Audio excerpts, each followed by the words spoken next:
오늘 우리가 읽은 이 히브리서 2장 말씀에 시편 8편의 그 말씀이 나옵니다. 이 시가 다윗이 하나님을 찬송한 시인데요. 귀천하고 그 연약한 인간들을 한순간도 잊지 않으시고 항상 그 돌보시는 하나님을 다윗은 이렇게 찬양합니다. 사람이 무엇이기에 인자가 무엇이기에 주께서 그를 돌보시나이까. 다윗 왕이 위대한 것은 그가 전쟁에서 승리하여서 아주 이방의 모든 그 세력들을 물리치고 그 이스라엘의 큰 넓은 영토를 만드신 그 능력을 가진 그런 힘 있는 군주여서도 존경을 받지만 다윗 왕이 성경에 기록된 대로 존경을 받는 이유는 그의 그 겸손한 때문입니다. 그의 그 자신의 연약함을 아는 그 왕이면서도 우리는 조금만 자신이 좀 올라가지면 그냥 그 교만하고 또 자신이 세상을 다 거머쥔 것처럼 생각을 할 때가 많지만 다윗 왕은 그 당시에 그 지중해 큰 땅을 다 차지했으면서도 또 하나님이 늘 함께하여서 전쟁에서 연전 연승을 하면서도 그 겸손함을 우리가 볼 수가 있는 것이죠. 우리 한번 실제로 그 시를 한번 볼까요? 시편 8편의 시를 우리 함께 보겠습니다. 구약성경 8페이지 시편 8편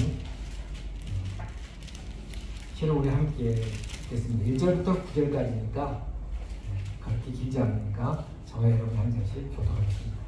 여호와 우리 주여 주의 이름이 온 땅에 어찌 그리하리요.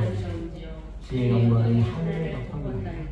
주의 제도로 말미암아 어린아이들과 정복이들에 있도록 눈을 세우시며 이는 원수들과 보호자들을 잠잠하게 하려 하심이니라. 주의 손가락으로 만드신 주의 하늘과 주께서 베풀어 두신 달과 별들을 내가 보오니 사람이 무엇이기에 주께서 그를 생각하시며 인자가 무엇이기에 주께서 그를 돌보시나이까. 그를 하나님보다 조금 못하게 하시고 영광과 존귀로 하늘을 씌우셨나이다.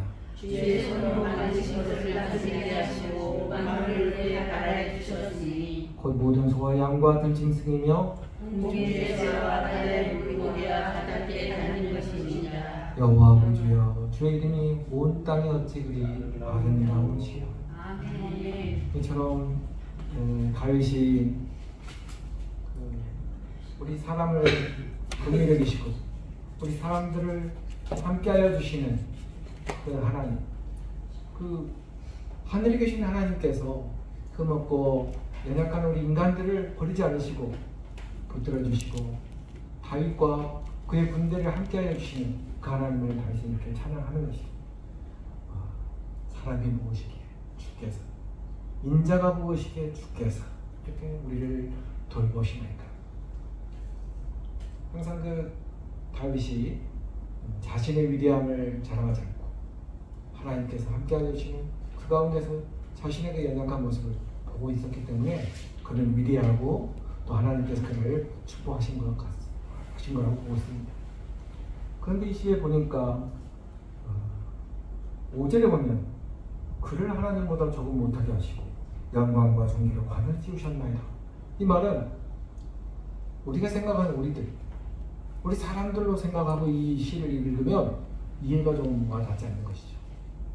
그래서 이것을 시편 8편의 5절 말씀은 우리 인간이 아니라 바로 고난당하신 예수 그리스도를 하나님께서 다윗 왕에게 미리 보여주신, 이 계시하신 것으로 우리가 보고 있는 것입니다. 그를 하나님보다 조금 못하게 하시고 이렇게 되어 있는데 이 시를 그대로 인용한 히브리서 기자는 뭐라고 했습니까? 그를 잠시 동안 천사보다 못하게 하시며 영광과 존귀로 관을 씌우며 이렇게 또 번역하고 있어요. 그 똑같은 시편을 보고 있는데 히브리 기자가 번역한 것과 또 이 시편에 있는 한글 번역이 이렇게 좀 차이가 있는 것을 볼 수가 있는 거죠.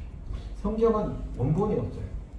성경은 하나님이 모세에게 주신 성경책의 원본을 놓고 그것을 먼저 들은 사람이 쓴 것을 다시 복사하고 또 번역하는 그러한 그 번역의 과정을 거쳐서 오늘 우리에게 이르렀습니다. 그 구약 성경이 언제 쓰였을까 알 수가 없죠. 다만 출애굽에서 광야를 지나오면서 시내산에서 모세가 하나님 말씀을 받았다면 그때가 BC 1500년이니까 지금부터 한 3000년이 전이 더 지나지 않았을까 이렇게 보는 것은 5분 없는 거죠. 근데 그 당시에는 히브리 말로 써져 있었습니다. 히브리 말로 써져 있을 때는 지금 우리가 읽고 있는 구약에 있는 그가 조금 하나님보다 조금 못하게 하시며 이렇게 되는 것이죠. 그러나 역사를 따라서 성경이 계속 번역이 되고 있었는데 예수님 당시, 그러니까 3,500년 전이 아니라 2000년 전에 예수님 당시의 성경책은 그 당시 사람들이 읽을 수 있도록 헬라말로 써져 있습니다. 헬라말로 쓸 때는 바로 히브리 기자가 지금 보고 있는 것처럼 그는 잠시 동안 천사보다 못하게 하시며 이렇게 되는 거죠. 그러니까 우리는 성경을 그냥 이렇게 읽거나 또는 깊은 생각 없이 이렇게 많이 읽는 것을 자랑할 게 아니라는 것은 이 구약의 시편과 또 히브리서에 있는 시편 8편을 이렇게 비교하면서 그리고 또 이 성경이 왜 이렇게 번역이 되었는지를 알면 참 재미가 있는 것이죠. 시편에 있는 그가 하나님보다 조금 못하게 하신다. 이것을 한글 그대로 놓고 해석을 한다면 어떻게 되겠습니까? 그럼 예수님이라고 해도 예수님이 하나님보다 조금 못한다. 그러니까 하나님이 제일 위고 예수님은 다음이고 이렇게 해석을 한다면 그건 틀린 해석이 되는 거죠. 그건 우리가 신약에서 우리가 중요하게 생각한 오늘 남사님도 오전에 강조한 하나님과 예수님은 성령님은 어떠시다고요? 일체시다. 하나시다. 그 세 분은 따로 계시지만은 세 분의 본질은 같은 것이다. 동등하다. 우리가 그것을 믿음으로 알고 있는 것이죠. 근데 이것을 히브리 기자는 하나님이라고 되어 있는 엘로힘, 이것은 당시에는 모두 다 하나님이라고 엘로힘이라고 불렀는데 하나님을 지칭하는 것이 아니라 이 다윗이 말한 이 하나님은 천사다. 그렇게 간주합니다. 그래서 요즘 좋은 성경책 보면 밑에 주석이 달려 있잖아요. 성경 밑에는 성경 밑에 있는 그 해석, 그것을 읽어보면 좋습니다. 제 성경책에도 하나님 밑에 뭐라고 되어 있냐면 하늘에 천사들 이렇게 또 되어 있는 거죠. 그렇게 해석을 하는 게 맞는 거죠. 그래서 히브리 기자는 그 당시 예수님이 들고 있었던 70인역의 버전을 따라서 천사들보다 근데 조금 못하게 하면 아니라 잠시 동안 이렇게 해석이 달라져 가는 것이죠. 그래서 성경을 고지고대로 이대로 우리가 문자적으로 볼 때가 아니라 성경을 다시 보면서 더 깊이 계시해 주시는 그 하나님의 말씀의 본 진정한 의미를 우리가 깨달아갈 때 성경을 깊이 우리가 볼 수가 있는 것입니다. 히브리서 기자가 지금 이 히브리서 1장과 2장에서 천사를 이렇게 이야기를 하고 있어요. 예수 그리스도는 천사보다 더 우월하시고 천사보다 뛰어나시다 이야기를 하고 있는 것이죠. 오늘 5절에서도 하나님이 장차 온 세상을 누구에게 복종하게 하심이 아니라고요? 천사들에게 복종하게. 그러니까 이 장차 올 세상 하나님의 나라를 누구에게 복종할 게 아니라고요? 천사들에게 복종할 게 아니다. 이렇게 분명하게 말하고 있는 것이죠. 그렇다면 왜 이 말을 했을까 생각해보면 당시의 사람들이 너무나 로마의 박해 그리고 유대인들의 그 핍박 속에서 그들은 너무 어려운 가운데 그들을 도와달라고 누구에게 요청했냐면 천사들에게 나의 어려움을 좀 지켜주었으면 우리도 요즘 뭐라고 합니까? 수호천사라는 말을 쓰잖아요. 그러니까 나의 수호천사에게 기도하는 거죠. 이 어려움에서 또 이 죽음의 이름 가운데서 나를 살려줬으면 좋겠다. 천사들에게 기도하는 것이죠. 우리 옛날 그 성화에 보면 뭐가 많이 그려져 있어요? 이 날개다리 천사들이 많이 그려져 있는 것을 볼 수가 있잖아요. 바로 그 당시에 천사들에 대한 숭배, 또 천사들에게 이렇게 자신이 소원하고 또 의지하는 기도했던 모습을 우리가 상상할 수가 있는 거죠. 우리가 이 기독교 2000년의 역사를 보면 재미가 있는 것은 기독교 초기 역사가 천사를 숭배하는 그런 사상이 쭉 되고 있다가 기독교가 예수님이 유대교가 아니라 그리스도교가 이제 교회를 세우신 뒤로 한 500년 동안 로마의 지배하에서 있다가 로마가 기독교를 공인하고 나서 이제 서방의 유럽에 전부 기독교로 한 500년이 지난 그 기독교가 어디로 이사하냐면 기독교를 공인한 로마의 콘스탄티누스가 교회를 어디로 옮깁니까? 콘스탄티노플, 지금은 말하는 터키로, 지금 이스탄불로 이렇게 옮겨가는 거죠. 그래서 이제 그 500년부터 1500년까지 1000년 동안을 그 동방교회, 콘스탄티노플을 중심으로 해서 기독교가 번져갑니다. 그래서 서방교회 500년, 이때 이 교회를 초기 기독교를 하고, 그 다음에 콘스탄티노플을 중심으로 해서 동방교회 1000년, 이래서 기독교 1500년이에요. 기독교 1500년의 역사가 지난 다음에 뭐가 일어납니까? 1500년에 종교개혁이 일어나는 거죠. 근데 종교개혁은 어디서 일어났냐면 로마에서 일어나는 거죠. 그러니까 로마에서 일어난 그 기독교의 교회의 개혁, 그것을 우리가 천주교라고 하는 것이죠. 그러니까 기독교는 서방교회, 동방교회, 천주교 이렇게 갖고 오는 거죠. 천주교가 1500년부터 지금까지 500년. 그러니까 500년, 그 다음에 1000년, 500년. 그런 2000년의 역사 과정 속에서 처음 1500년은 그림으로 설명을 많이 합니다. 그림으로 설명했지 글이 없었어요, 그 당시에는. 그래서 그림으로 천사들이 많이 나오는 그림을 그리고 있죠.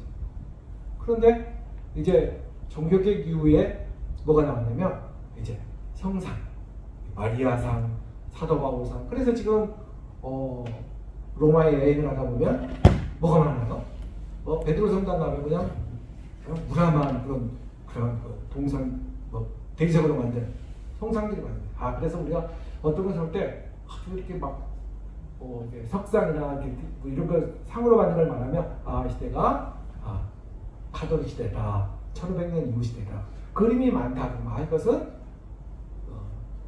1500년 이전의 시대다 이렇게 할 수가 있는 거예요.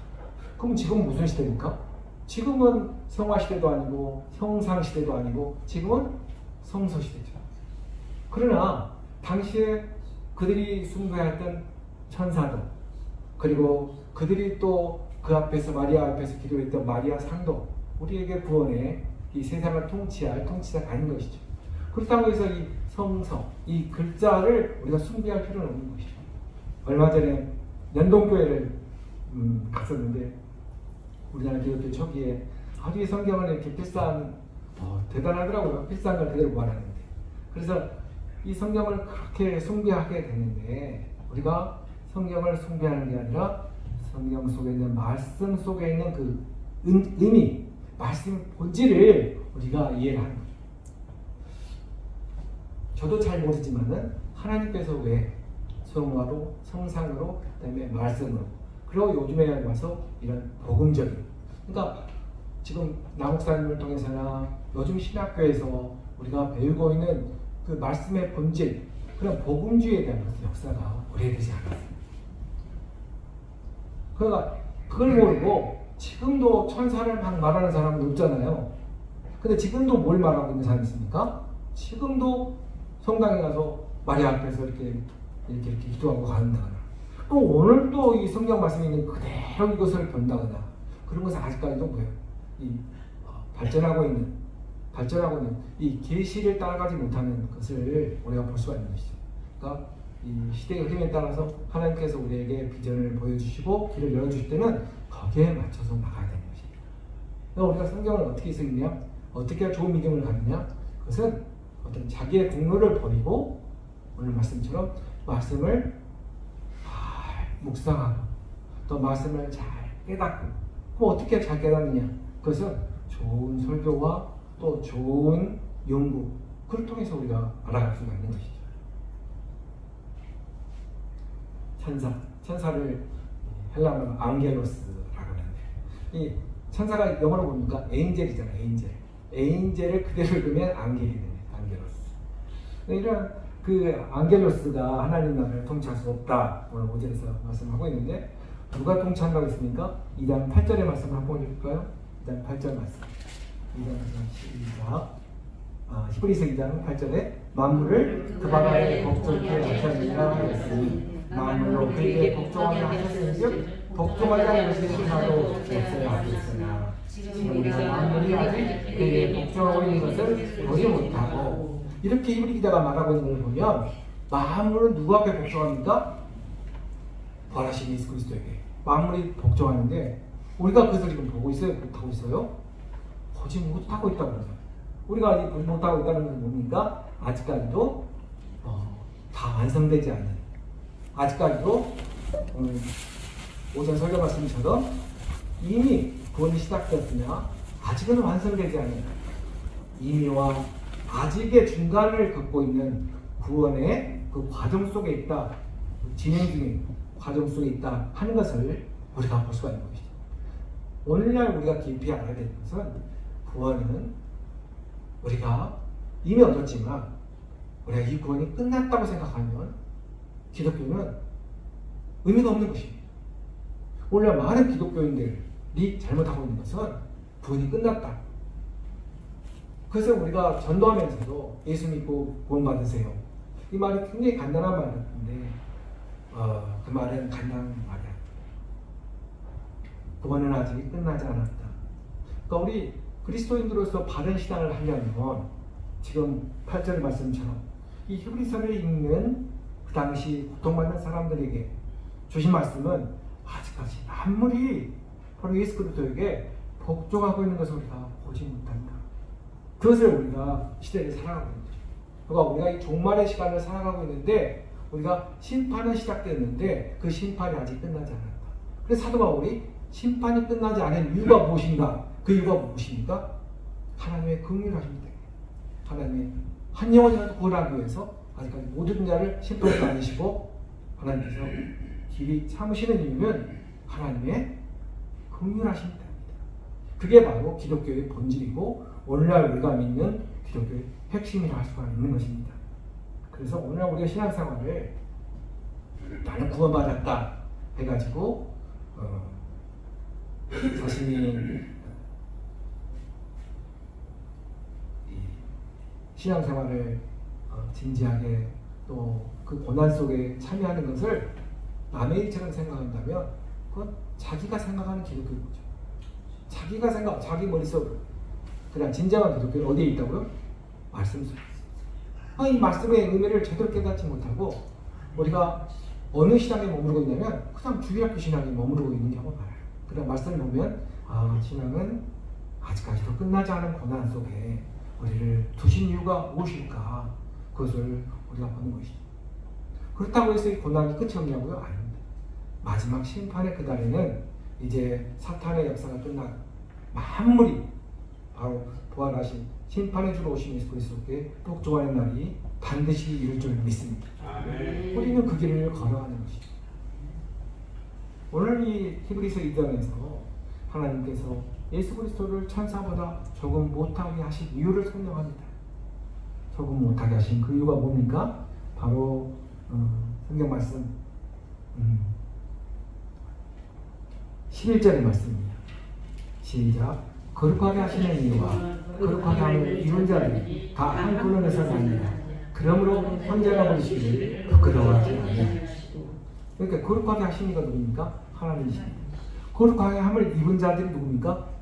우리 구원받은 자들이죠. 하나님과 구원받은 자녀들이 다 어떤다고요? 한 근원에서 나왔다. 그러므로 형제라 부르시기를 부끄러워하지 않는다. 우리가 누구를 통하여 구원받았습니까? 그리스도를 통하여 구원받았습니다. 그리스도께서 우리의 구원의 창시자가 된 것이죠. 구원의 첫 문이 된 것입니다. 이 창시자라고 보니까 10절에 구원의 창시자를 고난을 통하여 온전케 하시니 합당하도다. 예수님이 바로 우리에게 구원의 창시자. 이 창시자라는 말이 헬라어로 아르케고스. 이 아르케라고 하는 말이 우리 요즘 영화에 나와 있는 아치라고 있잖아요. 아치. 이 아치라고 하는 말이 아르케인데 그 문에 들어가는 거죠. 우리 문에 들어갈 때 아치에 들어가잖아요. 예수님이 바로 구원의 아치가 되시다. 그러니까 아르케노스, 그 문을 열어주신, 이제 시작이 되신 분, 그게 바로 창시자. 그러니까 구원의 예수님이 십자가의 고난을 통해서 구원의 문을 열어주셨고 우리는 거기를 들어가는 것이다. 그러니까 예수님이 요한복음 10장에서 뭐라고 했습니까? 나는 양의 문이다. 양의 문으로 들어온 자가 양의 문이 된 나로 들어오지 않는 다른 사람들은 다 절도요, 강도라고 하지 않았습니까? 그러니까 예수님만이 양들이 들어오는 문이 되신다. 그러니까 예수님이 구원의 문을 이제 최초 열어주신 거죠. 시작이 되신 거죠. 그러면 우리가 그 뒤를 따라 들어가는 것이죠. 네. 그 이야기는 예수님께서 고난을 통해서 온전히 하셨다. 우리는 형제다. 이 이야기를 종합해 보면 고난을 통해서 구원의 문을 열어주신 그 아치, 그 문에 들어가는 우리도 어떻게 해요? 예수님의 고난과 우리가 상관이 없는 것이 아니라 그 고난 속에 참여를 하게 된다 하는 것이죠. 그게 중요합니다. 그리스도의 고난에 참여하는 것이. 이 히브리서 기자도 그렇고 사도 바울도 고난에 참여할 때 우리에게 부활의 영광이 있다 하는 이야기를 하고 있는 것입니다. 하나님을 믿는 자들이 한 권원이 되었고 바로 예수님이 하나님의 아들인데 육의 몸을 입고 이 땅에 오셔가지고 우리를 위하여 죽으심으로 예수님이 우리를 형제가 되었다. 죄인이었던 우리가 하나님의 아들인 예수님과 형제가 되었다는 것입니다. 하나님의 아들인데 죄인과 형제가 된 것을 예수님이 부끄러워하지 않으셨다는 거죠. 오늘 아까 다윗 시편의 다윗의 묵상처럼 어떻게 하나님이 우리 죄인들을 이렇게 돌보십니까? 어떻게 하나님의 아들이신 예수 그리스도께서 우리를 형제라고 우리의 맏아들 되신 구원의 맏아들 되신 예수 그리스도 그를 따라 들어가야 돼요. 그러니까 우리가 구원받았다는 것을 그냥 단편적인 하나의 문장으로 알고 있는 것이 아니라 바로 구원의 시작이 되신 예수 그리스도의 고난을 본받아서 우리도 그 과정에 참여하여서 이미 시작된 구원이 완성이 될 그날까지 우리가 그 고난은 떼어낼 수가 없다. 이건 거죠. 이게 기독교의 핵심이고 오늘날 우리 기독교인들이 잊어먹기 쉬운 사탄의 계략입니다. 사탄은 어떻게 계략합니까? 너는 이제 구원받았어. 항상 그것만 가는 거예요. 십자가를 바라봐. 십자가 때문에 구원받았어. 십자가가 다야. 그러면 예수께서 당하신 것보다는 뒤를 따라오라고 할 이유가 없는 것이죠. 그냥 구원받은 너희들 그대로 있어. 예수님이 다 해줄게. 그게 아니라는 거예요. 예수님이 우리에게 다 할 테니까 너는 그냥 놀다 와가 아니라 예수님이 구원의 창시자가 되셨고 우리는 그 길을 걸어가는 거죠. 그렇다면 우리가 당하는 고난이 슬픔이 아니고 저주가 아니고 그 고난은 바로 예수님 제자로서 걸어가길 마땅한 도리다 하는 것을 우리가 알 수가 있는 것입니다.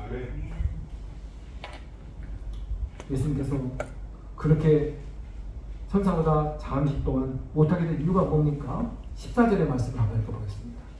자녀들은 혈과 육의 시작. 자녀들은 혈과 육에 속하였으니 그도 또한 같은 모양으로 혈과 육을 함께 지니심은 기본을 통하여 죽음의 세력을 잡은 자 곧 마귀를 나가시며 예수님께서는 우리와 같은 육체가 되신 것은 바로 우리의 대속적인 죽음을 통해 가지고 대가를 다 지불하셨다는 거죠. 우리의 죄의 대가를 지불하셨다. 이게 기독교의 핵심이에요. 오늘도 우리가 붙들어야 될 말씀입니다. 마귀를 무력화시킨 거죠. 마귀는 뭘 좋아합니까? 마귀는 정의를 좋아하지. 마귀가 제일 좋아하는 것은 죄입니다.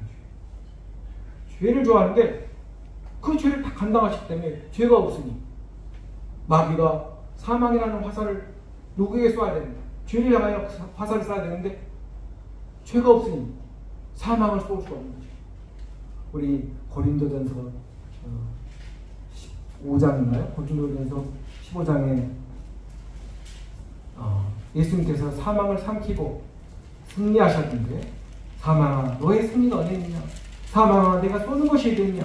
사망 쏘는 것은 죄요 죄의 권능은 율법이라. 우리 주 예수 그리스도로 말미암아 우리에게 승리를 주시는 하나님께 감사합니다. 사망아 네가 쏘는 것이 어디 있느냐? 사망이 네가 쏘는 것은 죄다. 또 죄가 없는 죄를 예수님이 다 대속하셨으니 죄가 없는 것이죠. 그러니까 우리가 그 구원의 신비함이 뭐냐면 우리가 믿는 구원의 신비함은 우리가 죄가 없는 것이죠. 죄가 없는 우리가 고난을 당하는 것이죠. 이게 바로 우리가 가지고 있는 딜레마입니다. 우리가 가지고 있는 쉽게 이해할 수 없는, 세상 사람들이 이해할 수 없는, 세상 사람들이 어떻게 이해합니까? 아, 구원받았어? 그러면 질병이 없어야지. 구원받았어? 죽음이 없어야지. 그러나 어떻게 해요? 우리는 구원받았고 죄가 없는데 우리에게 질병이 있고 또 우리에게 죽음이 있는 것은 바로 본질적으로 죄가 없는 우리가 가지는 육체적인 질병이나 아픔은 심판이 아니라 바로 예수님이 당하신 그 고난의 길에 우리가 들어가는 차원이 다른 형태가 볼 수가 있는 것이죠. 똑같은 질병과 똑같은 사고와 똑같은 죽음을 질적으로 차원이 다른 것을 우리가 볼 수가 있는 거예요. 오늘 사도 바울이 고린도 교회에 말한 것처럼 거기에 사망이 우리에게 올 수가 없다. 그러나 이 히브리서 기자가 말하면 보통 사람들은 죽기를 두려워하는 거죠. 죽기를 무서워함으로 한평생 매여 종로를 하는 모든 사람들을 우리가 보고 있습니다. 세상의 모든 사람들은 죽기를 그렇게 두려워합니다. 죽지 않았습니다. 어제 푸틴하고 누구요? 시진핑이 만나고 둘이 걸어가면서 150년까지 살 수 있대. 얼마나 그 권력 가운데서 오래 살고 싶은데 150년까지. 죽기가 싫은 것이죠. 죽기에 대한 두려움 있는 것입니다. 죽음에 대한 두려움이 있는 거죠. 이 죽음에 대한 두려움은 가난하고 헐벗고 어려운 사람들이 두려워하는 것보다 있는 것이 많고 부자하고 독재자하고 권력을 가진 사람이 더 무서워하는 것입니다. 세상은 그런 것입니다. 높이가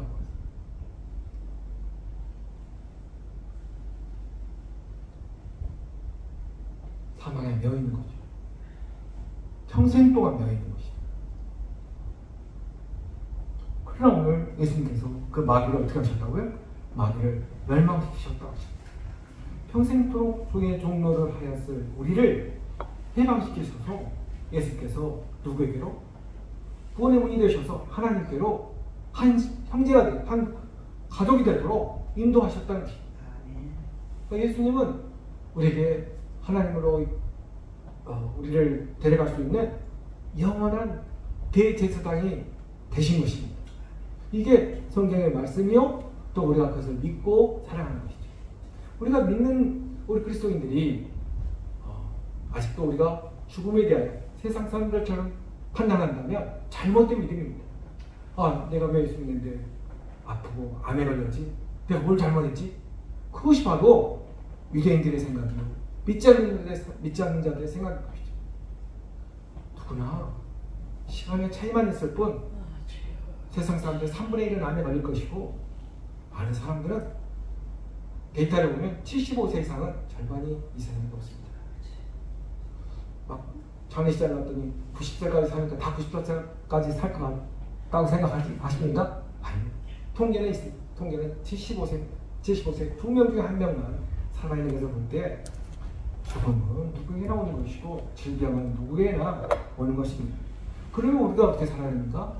세상 사람들처럼 두려움으로 한평생 살 것이냐 아니면 자유함으로 죄로부터 해방되어서 하나님이 주신 시간을 우리가 누리며 살 것이냐 이 둘 가운데 우리는 선택을 해야 된다는 것입니다. 우리는 어떤 것을 선택해야 되겠습니까? 이것은 나의 믿음이요 나의 담대함이요 나의 믿음의 증거입니다. 우리 믿음을 뭘로 증거합니까? 구제함으로 증거합니까? 우리가 오늘 나가서 전도했다고 나의 믿음을 증거합니까? 아닙니다. 나의 믿음을 뭘로 증거하냐면 내가 사망에 대한 죽음에 대하여 또 나의 어려움에 대하여 나의 고난에 대하여 내가 어떤 판단을 하고 걸어가느냐 이거야말로 우리 그리스도인들의 증거이고 또 그것이 바로 말씀의 본질인 줄 믿습니다. 그게 바로 복음입니다. 사랑하는 성도 여러분, 구원의 창시자이시 예수님께서 활짝 열어놓으신 구원의 아침, 우리가 즐겁게 오늘 우리에게 주시는 대로 하나님이 원하시는 것은 나의 뜻대로 되는 인생을 원하실 것이 아니라 하나님의 뜻대로 원하시는 인생이 있습니다. 하나님이 들풀이라면 들풀이고, 하나님이 장미꽃이라면 장미꽃이고, 하나님이 강남사라면 강남살 것이고, 하나님 강북사라면 강북살 것이고, 하나님 마음이 내 마음이 아닙니다. 그때 내가 왜 나는 강북살죠? 그것은 하나님의 소유된, 하나님의 자녀된 우리가 할 이야기 아닌 것이 하나님의 주관성. 그러나 그 하나님은 선하신 분이고 하나님께서 가장 원하시는 대로 하는 것이죠. 우리가 거기에 항의한다고 해서 내가 실수했어, 너 강남으로 내일 이사 와. 아닙니다. 불평해도 강북이고 우리가 원망을 해도 강북이고, 그러나 그 강북이 저주받은 인생이 아니라 복된 인생을 하나님이 이끌으신 것입니다. 우리가 어떤 길을 가도 설령 내가 내일 어떤 사망으로 우리가 죽을지라도, 암에 걸려 있을지라도, 어떤 질병에 걸릴지라도, 그러나 그것은 바로 예수님이 십자가의 고난의 길을 걸어가고 있는, 우리가 믿음으로 걸어가는 그 길에 동참하는 것이요, 또 그것이 또 나에게 죄가 없이 완전한, 흠도 없고 티도 없는 그런 연단의 길이 되어서 우리가 하나님과 한 가족이 되는, 그 공동체가 되는 그 길로 들어가는 지름길인 줄 믿습니다. 여러분 또 그 길에 들어가기를 주의 이름으로 구하는 우리 모두가 되기를 소원합니다. 아멘.